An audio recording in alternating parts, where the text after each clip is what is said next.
నమస్తే గురుగారు. శ్రీమాత్రే నమః. ఎలా ఉన్నారు గురుగారు? అద్భుతంగా ఉన్నాను. అమ్మవారి అనుగ్రహంతో మీ అందరూ కూడా అద్భుతంగా ఉండాలని మనస్ఫూర్తిగా కోరుకుంటున్నాను.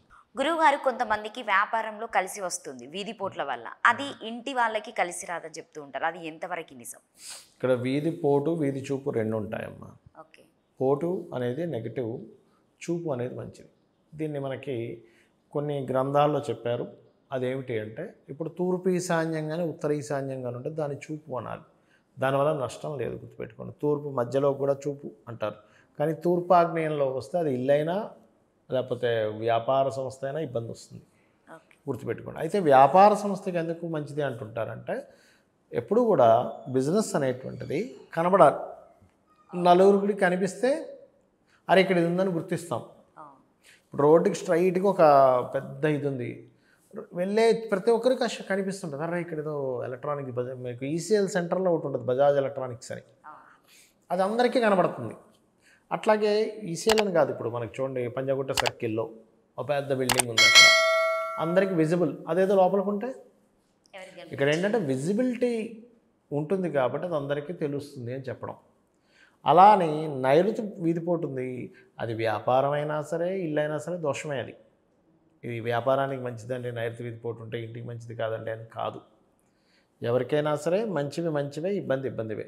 అందులో దక్షిణ ఆగ్నేయం ఉందనుకోండి, అది వ్యాపారమైనా లేకపోతే ఇల్లైనా మంచిదే దానికి. మళ్ళీ దక్షిణం మంచిది కాదు, దక్షిణ నైరుతి మంచిది కాదు, పడమర నైరుతి మంచిది కాదు, పడమర మంచిది కాదు, మరలా పడమర వాయువ్యం మంచిది, ఉత్తర వాయువ్యం మంచిది కాదు, ఉత్తరం మంచిది. మళ్ళీ ఈ రకంగా ఏంటంటే మనకి 6 మంచివి, 6 ఇబ్బందికరమైనటువంటివి.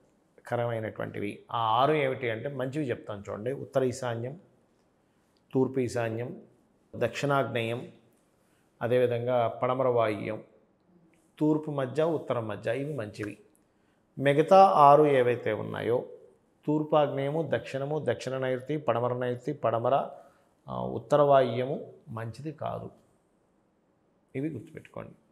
ఇంట్లో కానీ ఆరు బయట కానీ టాయిలెట్స్ ఎక్కడ ఉంటే నష్టం జరుగుతాయి? నేను ఇందాక ఒక వీడియోలో చెప్పానండి మీకు, మనం దక్షిణ నైరుతి, పడమర వాయువ్యం తప్ప ఎక్కడ పెట్టినా దానికి సంబంధించిన నష్టం జరుగుతుందమ్మా. అందులో ఈశాన్యం మూల పెడితే ఇంకా ఎక్కువ నష్టం, గుర్తుపెట్టుకోండి. కొన్ని అంటే మనకి శాస్త్రంలో ఉట్టి స్నానం చేసుకునే గది మాత్రం తూర్పు ఈశాన్యంలో పెట్టుకోవచ్చు అని చెప్పారు. తూర్పు ఈశాన్యంలో పెట్టుకోవచ్చు అని చెప్పారు. ఇప్పుడు తూర్పులో పెట్టారనుకోండి, ఆరు బయట ఉదాహరణకి మీరు లెటర్ను, కమ్యూనికేషన్స్ పూర్తిగా పాడైపోతాయి, గవర్నమెంట్ నుంచి రావాల్సిన లాభం కూడా పోతుంది. ఆగ్నేయంలో పెట్టారనుకోండి, బాత్రూమ్ ఆరు బయట పెడతారు, చాలామంది ఊళ్ళల్లో ఉంటాయి. ఆగ్నేయంలో కనుక పెడితే ధన నష్టం జరుగుతుంది, వివాహాలు అవ్వవు. దక్షిణంలో పెట్టారనుకోండి, కెరియర్ పరంగా వాళ్ళకి గ్రోత్ ఉండదు, జాబ్స్ పోవడము ఇట్లాంటివి జరుగుతాయి. నైరుతిలో పెట్టారు తీసుకెళ్ళి, చాలామంది ఊళ్ళల్లో కొంతమంది ఇక్కడ కూడా నైరుతిలో తీసుకెళ్ళి పెడతారు. అలా పెడితే భార్యాభర్తల మధ్యన విభేదాలు వస్తాయి. పడమరలో పెట్టారు, రావాల్సిన లాభాలు రావు. అదేవిధంగా పడమర నైరుతిలో పెట్టారు, పిల్లలు చదవరు సరిగ్గా, సేవింగ్స్ ఉండవు. వాయువ్యంలో పెట్టారు, రోగాలు ఎక్కువ, ఇల్లీగల్ రిలేషన్స్ ఎక్కువ పెరుగుతాయి. పడమర వాయువ్యంలో కనుక పెడితే కనుక, పడమర వాయువ్యం కాదు ఉట్టి వాయువ్యంలో కనుక పెడితే. అదేవిధంగా ఉత్తర వాయువ్యంలో పెట్టారు, భార్యాభర్తల మధ్య అస్సలు అంటే వాళ్ళిద్దరూ కలయిక కూడా ఉండదు సరిగ్గా. ఉత్తరంలో పెట్టారు, ధనం నిలబడదు. ఇట్లా ఒక్కొక్క దిశకి ఒక్కొక్క టైప్ ఆఫ్ నెగటివ్ ఎనర్జీస్ అనేవి ఫామ్ అవ్వడం ద్వారా ఇబ్బంది వస్తూ ఉంటుంది ఆ ఇంట్లో.